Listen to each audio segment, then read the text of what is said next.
स्वागत है आप सभी का हमारे यूट्यूब चैनल में। तो चलिए फिर से आ गए हैं मैथ का 40 एमसीक्यू लेकर के। 40 एमसीक्यू का ये दूसरा तीसरा पार्ट जो भी पार्ट है, लेकिन वीडियो में लास्ट तक बन रही है। बहुत ही इंपॉर्टेंट क्वेश्चन देखने को मिलेगा। 5 वीडियो बोले हैं इसका देंगे, 5 वीडियो देख लीजिएगा। 100 में 100 लाने से कोई नहीं रोक सकता। एमसीक्यू में 40 में 40 और सब्जेक्टिव में 40 में 40 और 20 नंबर तो स्कूल में रखा हुआ है। ठीक है, तो चलिए शुरू करते हैं। एक सेकेंड, हाँ चलिए शुरू करते हैं। पहला क्वेश्चन है, निम्न में 156 का भाज्य गुणनखंड। 156 का भाज्य गुणनखंड आपको आता होगा। ऐसा कर देना है, इस तरह से भाज्य गुणनखंड निकाल देना है। 2 7 14, 2 8 16, 2 3 6, 2 9 18, 3 होगा, 3 1 3, 3 3 9, तो 2 2 3 13, 2 2 3 13 यानी 2 का स्क्वायर। 2 2 बार है इसलिए 2 का स्क्वायर गुणा 3 गुणा 13। ये हो गया आंसर पहला, दूसरा ऑप्शन में है। ठीक है, दूसरा ऑप्शन में। अगला क्वेश्चन है, धनात्मक विषम पूर्णांक निम्न में से किस रूप में होता है? तो विषम पूर्णांक किस रूप में नहीं हो सकता, बोला किस रूप में नहीं हो सकता, ध्यान से देखिएगा। तो देखो विषम है, ये भी विषम है, ये भी 1 3 5 विषम है, लेकिन 2 सम है, तो सम ऐसा विषम ऐसा नहीं रह सकता 6q+2 के रूप में। अगला क्वेश्चन है, अभाज्य गुणनखंड का मान क्या होगा? तो इसको गुणा कर देना है सिंपल। 2 दूनी 4 दूनी 8 दूनी 16 दूनी 32 और 32 दिया कितना होता है? तो 32 गुणा 3 कर दे, 3 दूनी 6 3 3 9, 96 आंसर। अगला क्वेश्चन है, 5√3 किस प्रकार का संख्या है? परिमेय क्या अपरिमेय? तो देखो रूट वाला देखना है। रूट टूटे तो परिमेय, ना टूटे तो अपरिमेय। 3 का रूट नहीं टूटता है तो अपरिमेय। सेम इसी तरह का क्वेश्चन रहेगा, एकदम सेम टू सेम इसी तरह का क्वेश्चन देखने को मिलेगा। बस यहाँ √3 है, उसकी जगह √5 हो सकता है, √2 रह सकता है, √5 रह सकता है ना। कुछ मैंने नंबर खाली चेंज रहेगा, बाकी टाइप तो यही रहेगा क्वेश्चन का। ठीक है, अगला है, एक द्विघात बहुपद क्या होगा जिसके शून्यकों का योग और गुणनफल दिया हुआ है? तो शून्यकों का योग का फॉर्मूला होता है alpha plus beta minus b/a, जो कि दिया हुआ है 0। और एक होता है अल्फा गुणा बीटा, शून्यकों का गुणनफल बराबर c/a, जो कि दिया हुआ है √5। नीचे कुछ नहीं थे, 1 लगेगा, यहाँ भी कुछ नहीं थे 1, तो a हो गया 1, a कितना हो गया 1, b देखो कितना है, b 0 है, b 0 है, और c कितना है? तो c है √5। ठीक है, अब एक फॉर्मूला होता है द्विघात का ax² plus bx plus c। इसमें बस रख देना है, a है 1 तो 1x², b 0 है तो बीच वाला 0 हो जाएगा, c खाली बन जाएगा, c √5 है, तो x² प्लस √5 ये आंसर हो जाएगा। देख लीजिए कहाँ ऑप्शन है, दूसरा ऑप्शन में है। अगला क्वेश्चन है, t² -15 -15 का शून्य क्या हुआ था? ऐसा वाला क्वेश्चन में बोले हैं t² -15 एगो स्क्वायर में रहे और एगो बिना स्क्वायर में, इस तरह कोई नंबर रहे, या t² -5 रहे, या t² -3 रहे, या x² -3 रहे। तो ऐसा वाला हम खाली बोले हैं कि एक जो नंबर रहेगा उसमें रूट लगा दो और एक बार प्लस में एक बार माइनस में लिख दो, काम हो गया। ठीक है, एक बार प्लस में एक बार माइनस में। ठीक है, तो यहाँ 15 है तो 15 में रूट लगा के एक बार प्लस रूट एक बार माइनस रूट, -√15 प्लस √15, ये आंसर। 3 रहता तो -√3 और प्लस √3। 5 रहता तो -√5 प्लस √5, बस। ये वाला तो बहुत ही सिंपल क्वेश्चन है। x में कितना बार कटा उसको देखना है, तो 1 बार कटा है तो 1 आंसर हो जाएगा। ठीक है, अगला 7 नंबर क्वेश्चन, 8 नंबर क्वेश्चन देखते हैं। समीकरण योग में एक 2 दिया हुआ है, इसमें से बोला है a1/a2 not equal to b1/b2, बराबर नहीं है तो क्या होगा? तो अद्वितीय हल होता है, और अगर बराबर रहेगा तीनों तो अपनी तरफ से अनेक हल होता है, और शुरू वाला बराबर और अगला वाला बराबर ना आवे तो कोई हल नहीं होता है। ठीक है, अगला क्वेश्चन है, के किस मान के लिए रेखा योग में ये जो है असंगत होगा? असंगत कब बोलता है? जब जिसका हल ना होता। हल किसका नहीं होता है? हल किसका नहीं होता है? जो आपस में कटे ना, मतलब एगो बराबर आए और एगो बराबर ना आए तो उसका कोई हल नहीं होता है। यानी a1/a2 बराबर आएगा b1/a2, लेकिन b1/b2, लेकिन c1/c2 के बराबर नहीं आएगा, तो इसका ये असंगत है। ठीक है, बाकी कोई बराबर ना हो तो भी संगत, बराबर हो तो भी संगत। तो ये सब चैप्टर पढ़ाए उसमें बहुत बेहतरीन तरीके से समझाए हैं ना, लेकिन अब उतना टाइम नहीं समझाने का, अभी बस क्वेश्चन समझते कैसे करना है। तो देखिए, इसमें a1/a2 बराबर b1/b2 पर रख देना है, उसके बाद वाला जो है c1/c2 तो बराबर नहीं, तो उसका कोई काम नहीं है, बस 2 ही काम है। a1 देखो 8 है तो 8 लगा दो, a2 कितना है? a2 k है तो k लगा दो, बराबर b1 है 5 और b2 है 10 तो 10 लगा दो। ठीक है, k ऊपर जाके 10 इधर, 3 होगा तो 10 8 80, 10 8 80 और इधर 5 के काट देंगे 5 से, तो 5 का 5, 3 या 5 36, 16 आ गया के का मान, तो दूसरा ऑप्शन में है 16।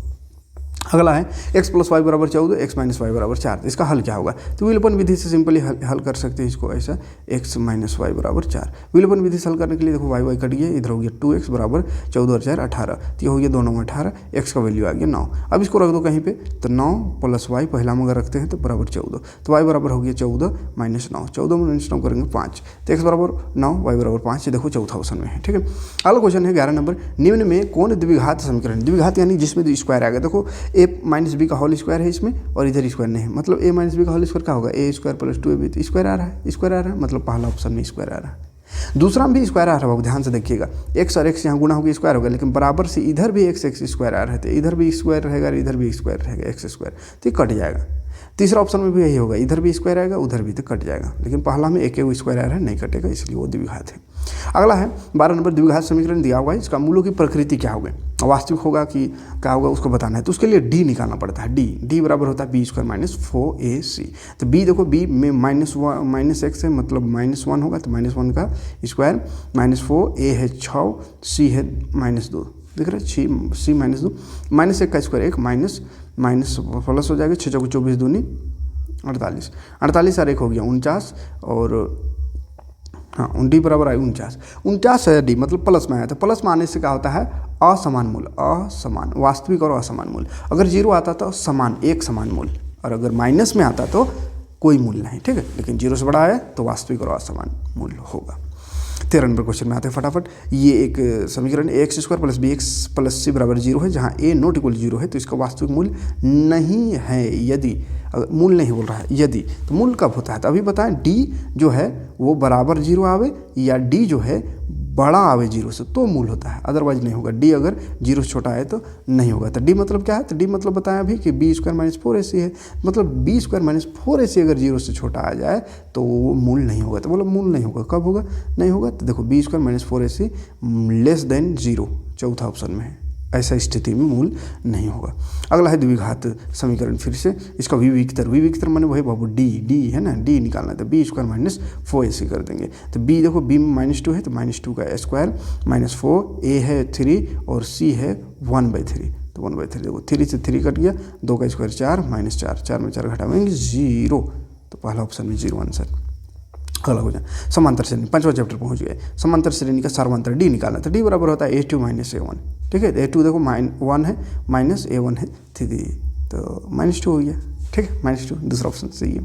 अगला क्वेश्चन है AP में यदि a है 2, d है 5 और n है 10, तो an क्या होगा, तो an का फॉर्मूला होता है, an का फॉर्मूला a + n - 1 × d।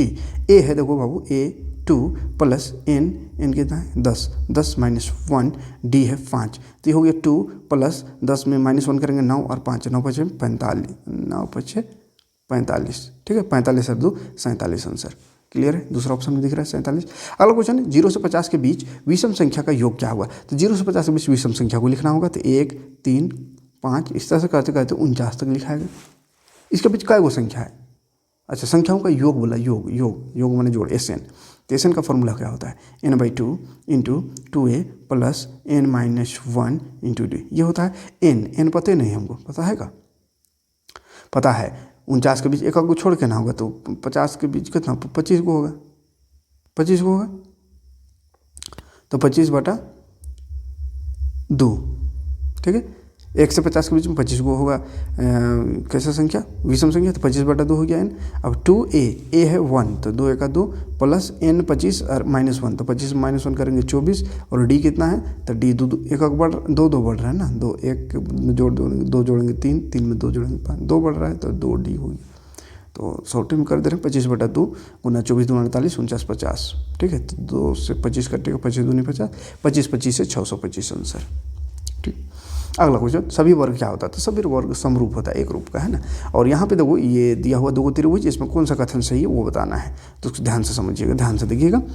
सर्वांग सम का समरूप का है सब साइन है ना, समरूप का, तो समरूप ABC जो है ABC ऐसा समरूप है, RPQ का कि इधर से RQP का, तो किधर से है उसको देखने के लिए देखिए ध्यान से, 3.8 किसका साथ होगा, तो 3.8 देखो 6.8 के साथ होगा, यानी AB भुजा जो है AB वो किसके बराबर, किसके समानुपाती है, किसके समानुपाती है, QR का, तो या RQ कह सकते हैं, RQ का है ना, RQ। और BC देखो 6 दूनी 12, तो BC 6 दूनी 12 कौन किसका है, PQ का है ना, तो ये मिलना चाहिए। देखो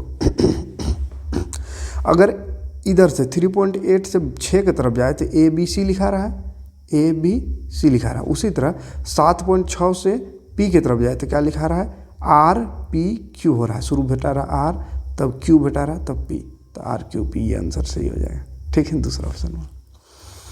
एक समबाहु त्रिभुज है जिसका भुजा 2a है, तो उसका शीर्षलंब की लंबाई क्या होगा? तो शीर्षलंब की लंबाई होता है, शीर्षलंब की लंबाई होता है √3/2 भुजा। ठीक है, तो √3/2 और भुजा क्या है 2a है, तो 2a, तो 2 से 2 कटेगा तो √3a आंसर हो जाएगा। पहला ऑप्शन देख लीजिए, शीर्षलंब की याद रखिएगा, √3/2 भुजा। बिंदु दिया हुआ है, एक्स अक्ष से कितना दूर है वो बताना है, एक्स अक्ष से दूर कितना है। ठीक है, तो ध्यान देखो 5 है -6, एक्स अक्ष से कितना दूर है, तो एक्स अक्ष वो ध्यान से, ये एक्स अक्ष ये वाई है, तो एक्स 5 और 6 कहाँ पे होगा, 5 और 6, 5 प्लस में है और 6 माइनस में है, तो एक्स प्लस में और वाई माइनस में, तो नीचे हुआ यहाँ पे कहीं पे 5 और 6। ठीक है, -6, तो ये बोल रहा है कि ये किससे दूर कितना बोला था, कहाँ गया, हाँ एक्स अक्ष से कितना दूर है, एक्स अक्ष से कितना दूर है, ये तो इतना दूर है, मतलब वाई वाला आंसर हो जाएगा, यहाँ से यहाँ तक है, यहाँ से यहाँ तक मानी क्या, इधर वाई -6 होगा, ये 5 होगा, तो -6 दूर है, -6 पॉइंट है ना। अगला क्वेश्चन है, बिंदु दो है, उसको मिलाने वाले रेखाखंड का मध्य बिंदु क्या है? तो मध्य बिंदु का फॉर्मूला होता है x1 + x2/2 plus x1 + x2/2 हो गया, y1 + y2/2, ये होता है। तो x1 देखो -3 है, तो -3 प्लस y2 है x1 -3, x2 है 7/2, y1 है 4 प्लस y2 है 8/2, 7 में 3 घटाएंगे 4/2 और 8 4 12/2, 2 6 12 हो गया, 2 दूनी 4 हो गया, तो 2 और 6 आंसर हो गया। ठीक है, अगला क्वेश्चन है 23 नंबर, 10 यदि 10a = 4/3 है तो कोस का निकालना है। तो ये इस तरह वाला क्वेश्चन है, ABC। देखो 10 का फॉर्मूला क्या होता है, परपेंडिकुलर बटा बेस, वो परपेंडिकुलर हो गया ये 4 और बेस हो गया 3। अब हम तो कर्ण निकालना है, तो कर्ण निकालने के लिए क्या करते हैं, √100 दोनों को जोड़ देते हैं। बोल रहे हैं इसका शॉर्टकट क्या, बड़का भुजा निकालना है तो दोनों छोटका का जोड़ स्क्वायर करके, छोटा वाला निकालना है तो बड़ा वाला से छोटा को माइनस। लेकिन ये कर्ण क्या है, बड़ा वाला भुजा, बड़ा वाला निकालना है तो दोनों को जोड़ देंगे, 4² प्लस 3², 4 का स्क्वायर 16, 3 का स्क्वायर 9, 16 और 9 25 होगा, तो ये आ गया 5, रूट हटाएंगे तो 5, ये कर्ण आ गया 5। अब निकालना कोस, तो कोस का फॉर्मूला आता है बेस बटा हाइपोटेनियस, तो बेस है 3 देखो और हाइपोटेनियस आया 5, तो 3/5 हो गया। कहाँ गया आंसर, पहला ऑप्शन है ये। ठीक है, अगला 24 नंबर क्वेश्चन, त्रिभुज है जिसमें बी समकोण है, ए बी 5 है और ये एक कोण दिया हो 30 डिग्री, तो AC की लंबाई क्या होगा? देखो ऐसा है, बी समकोण है, बी 90 डिग्री है। ठीक है, बाकी लगा देते हैं कहीं भी, ABC हो गया, AB 5 है और ACB ये ऊपर वाला 30 डिग्री है। ठीक है, तो निकालना AC है, यानी ये वाला निकालना है, कर्ण निकालना है। तो देखो वो वाला एंगल से अगर देखा जाए, वो वाला एंगल 30 डिग्री C दिया हुआ है, वहाँ से देखा जाए तो ये निकालने के लिए 10 sin 10 cot ये सब लगाना पड़ेगा। ठीक है, तो कितना डिग्री दिया हुआ है, 30 डिग्री।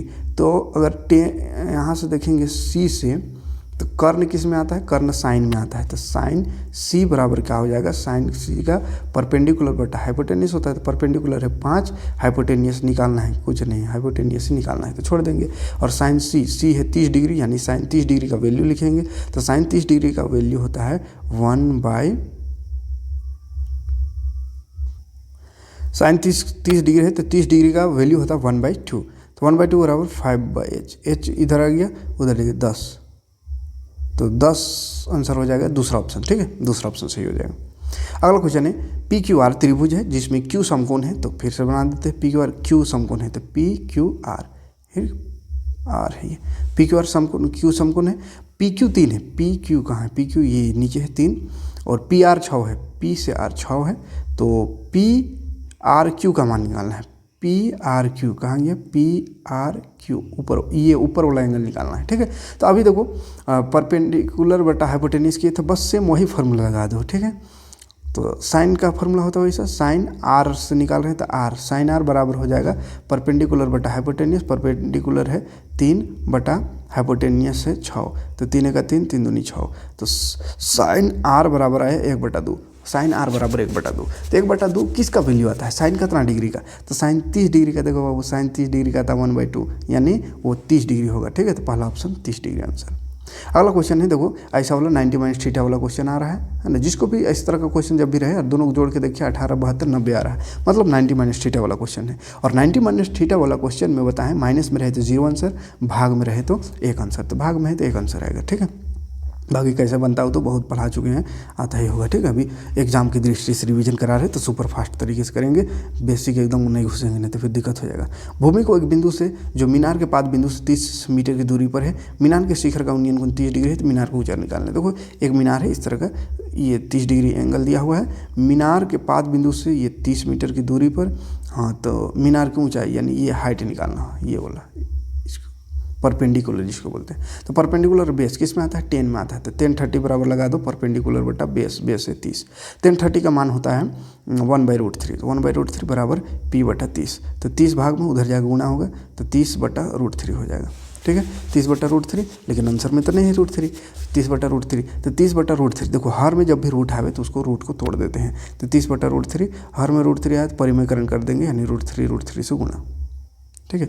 तो ऊपर हो जाएगा 30√3 और नीचे होगा √3 और √3 गुना करने से पूरा 3 और 3 दही 30 कट जाएगा, तो 10√3 आंसर हो जाएगा। 3 दही 30 तो 10√3 होगा, 15√3 यहाँ दे दिया है, 10√3 हुआ है ना।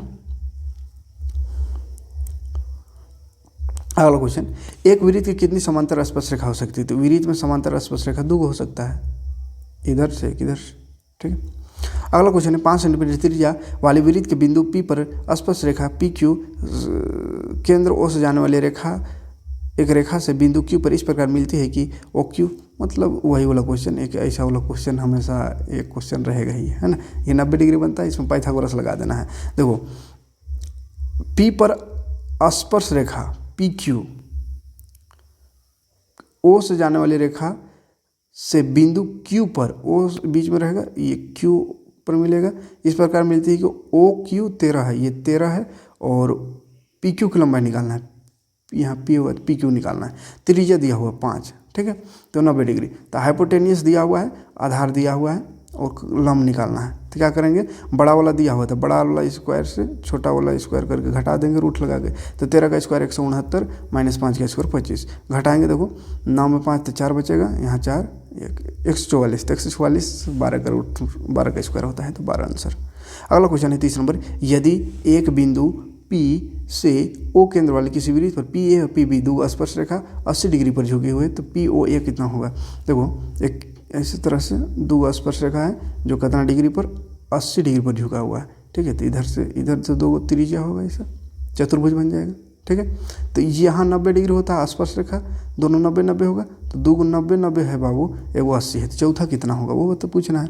तो चारों कोण का योग होता है 360, 3 को दिया होता है, तीनों को जोड़ लेंगे 90 90 और एगो है 80, तो 9 9 18 260 हो गया, 260 में 360 में 260 घटा देंगे तो 100 डिग्री एक होगा, ठीक है, 100 डिग्री आंसर हुआ, तो नहीं 100 डिग्री है, कोनो गड़बड़ हुआ, और फिर से देखते हैं 80 डिग्री एक दिया हुआ है। चलिए इस तरह से है PA और PB, PAB यहाँ से मिलेगा, यहाँ मिलेगा, तो ये 90 होगा, यहाँ भी 90 होगा, और ये O होगा, कौन सा एंगल बोला, POA, POA, अच्छा POA बोला मैंने आधा, तो 100 आया था, तो 100 का आधा कर दो, तो 100 का आधा 50 आंसर, ठीक है।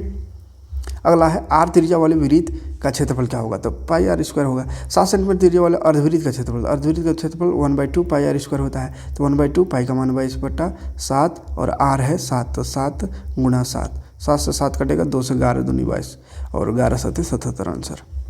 120 केंद्रीय कोण है, 120 केंद्रीय कोण है, 7 सेंटीमीटर त्रिज्या खंड का क्षेत्रफल निकालना है, तो πr² θ / 360 होता है, ठीक है। पाई 22/7, R है 7, तो स्क्वायर इसलिए 2 बार लिखेंगे, थीटा 120 डिग्री दिया हुआ है बटा 360, काट कूट कर देना है, खाली 0 से 0 कटेगा, 12 3 36, फिर 7 से 60 कटेगा, तो 22 7 154/3, 154/3 दूसरा ऑप्शन में है, ये सही होगा। अगला क्वेश्चन है, उस लंबी से लंबी छड़ की लंबाई याद करें जो 12 मीटर 4 मीटर चौड़े और 3 मीटर ऊंचे हॉल में रखी जा सकती, तो उसका विकर्ण निकालना होता है, घनाभ का विकर्ण। घनाभ का विकर्ण फॉर्मूला होता है √L² + B² + H², ठीक है। तो L लंबाई है 12, तो 12 का स्क्वायर 144 + B 4 है, तो 4 का स्क्वायर 4 × 4 = 16 + 3 है 3 × 9, जोड़ दो सबको, 6 4 10 और 9 19, 4 5 6 169 का रूट हटावेंगे तो 13, तो 13 मीटर रखा जा सकता लंबा सा लंबा, तो 13 आंसर हो जाएगा। ठीक है। 35 नंबर क्वेश्चन है, 7 सेंटीमीटर त्रिज्या और 5 सेंटीमीटर ऊंचाई वाले लंबरित बेलन का आयतन, बेलन का आयतन होता है पाई आर स्क्वायर एच। तो पाई का मान हो गया 22/7, आर दिया हुआ है 7 स्क्वायर है इसलिए 2 बार लिखेंगे, ऊंचाई है 5, 7 से 60 कटेगा 22 7 154 गुना 5, 5 को 20, 2 बच गया, 5 25 2 27, 5 का 5 2 7, 770 हो गया आंसर, पहला ऑप्शन में है, देख लीजिए। अगला क्वेश्चन 36 नंबर, त्रिज्या दिया हुआ है, धातु के गोले को पिघलाकर 6 सेंटीमीटर वाले बेलन के रूप में ढाला जाता है, तो बेलन की ऊंचाई निकालना है। तो ऐसा लोग क्वेश्चन में क्या करते हैं, आयतन निकाल देते दोनों का, है ना। तो गोला है तो गोला का आयतन होता है 4/3 पाई आर क्यूब, और उधर एक बेलन है तो बेलन का आयतन, एक सेकेंड, बेलन का, हाँ, गोला का आयतन 4/3 पाई आर क्यूब, और बेलन का आयतन अभी लिखे थे क्या होता है पाई आर स्क्वायर एच। ठीक है। तो एक ठोक R1 एक ठोक R2 मान लेते हैं। तो पाई से तो पाई कटेगा, बाकी कोई नहीं कटेगा, 4/3 रहने दो। R1 स्क्वायर, R1 ये गोला का है तो गोला का त्रिज्या दिया हुआ, गोला का त्रिज्या 4.2 है, तो 4.2 गुणा 4.2 गुणा 4.2, 3 बार लिख देंगे क्योंकि क्यूब है, बराबर R2 स्क्वायर। था R2 निकालना है, छोड़ देंगे, त्रिज्या निकालना है, अच्छा त्रिज्या बेलन का नहीं निकालना है, बेलन का ऊंचाई निकालना है। बेलन का त्रिज्या दिया हुआ है 6 सेंटीमीटर वाले एक बेलन के रूप में ढाला जाता है, तो बेलन की ऊंचाई, तो 6 सेंटीमीटर त्रिज्या बेलन का दिया हुआ है, तो 6 गुणा 6, ऊंचाई नहीं है तो ऊंचाई को रहने देंगे h। अब काट कूट करेंगे, काट कूट करते हैं कैसे काटे इतना लंबा, कहाँ से शुरू करें, चलो 3 से काट देते, 3 का 3 पॉइंट 1 गया, 3 चौके 12, तो ये 4 गुणा 1.4 गुणा 4.2 गुणा 4.2, और नीचे आ जाएगा 6 बराबर h।